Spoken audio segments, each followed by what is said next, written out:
Siang, salam supel, santun unggul prestasi peduli lingkungan. Perkenalkan, nama saya Aprilia Yolanda, saya dari kelas 9A bilingual, saya bersekolah di SMP Negeri 2 Selat, Kabupaten Kapuas, Provinsi Kalimantan Tengah. Tujuan saya membuat video ini adalah untuk memenuhi tugas BDR mata pelajaran Bahasa Indonesia kelas 9 sebagai dampak dari krisis COVID-19.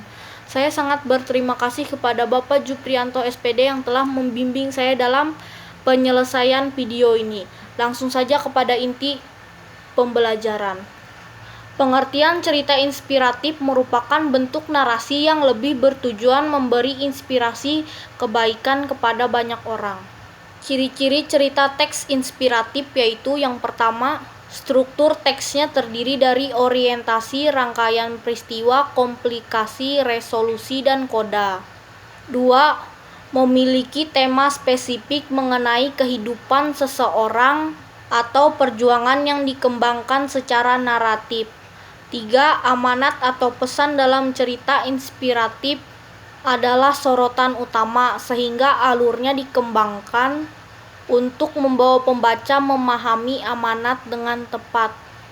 4. Bersifat naratif.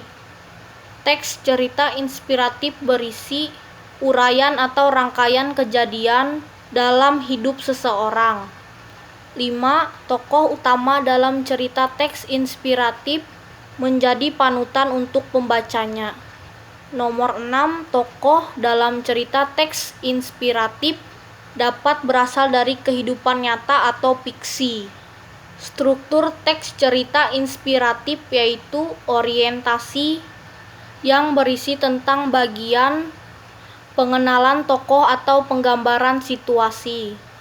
Rangkaian peristiwa yaitu bagian yang menceritakan secara kronologis apa saja yang dialami oleh tokoh.